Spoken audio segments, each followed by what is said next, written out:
A resume with no skills is like a restaurant with no food. Yeah, at first glance, the presentation might look nice, but if you stay for a second, you'll quickly see that nothing's being served up.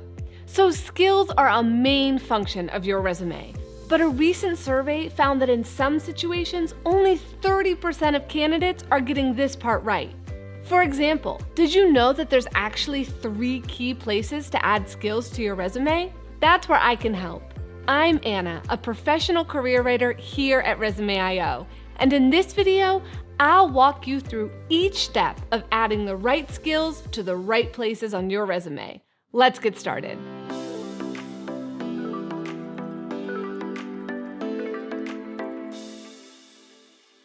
The easiest way to understand the purpose of skills on your resume is by looking at an example.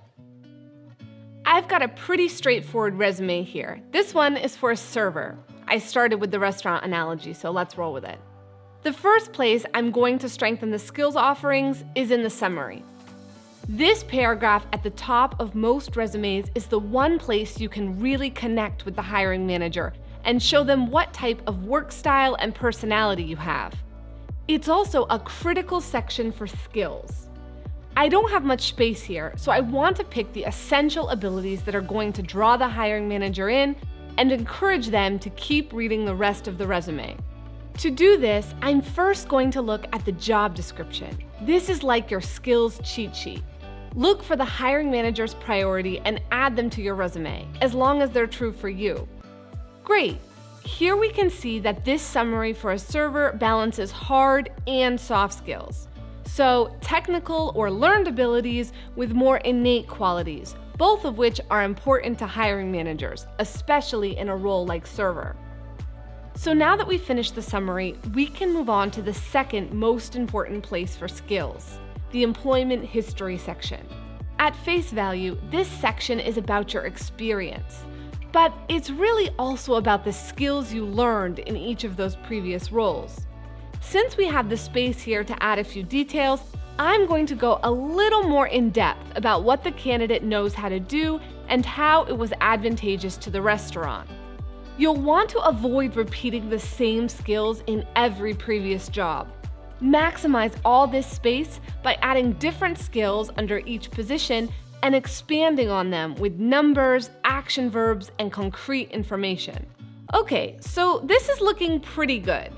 The last place to do a skills check is naturally the skills section.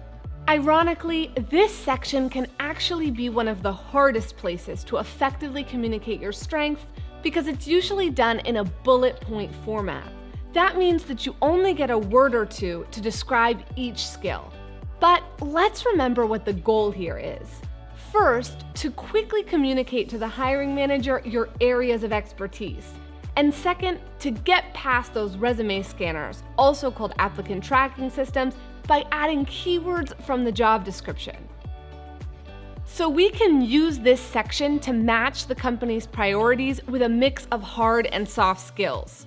We want to be specific here too, while still making sure we have enough of what the job description asked for. By the way, make sure what's listed in your skills section is also backed up by more detail in your employment section. All sections should work together in harmony. And look at that, we've just bolstered this server's resume skills in less time than it takes for a customer to make up their mind about what to order. But before you go, let me give you my top 5 tips to keep your resume extra sharp. Number 1, get to the point. Unless you've got decades of experience under your belt, it's best to keep your resume to just 1 page, at least when applying in the US or Canada. If you're overflowing with things to say, just adapt your resume for the specific situation by taking off certain bullet points when they're not relevant, for example. Number 2, spell check. I cannot stress this enough. Whether it's built into the resume builder or you have your grammar snob friend proofread it right before the deadline, please make sure there are no typos or other mistakes before you submit. And number 3, Formatting counts. Make sure to balance the amount of white space and text so that the page is easy to read. And remember, a great looking resume will capture the hiring manager's attention and tell them you're serious about the position. Look for a template with a header that matches the tone of the company. And number 4, get specific. The job description is your personal cheat sheet.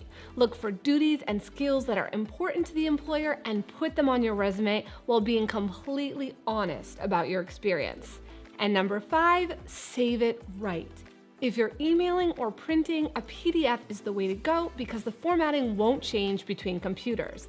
But if you need to upload your resume to an online application, make sure to check if the employer prefers a Word doc. And that's all there is to it.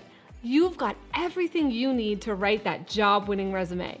Make sure to like and subscribe to our YouTube channel for even more videos on making your application the best it can be. Now it's time to go out there and get that job.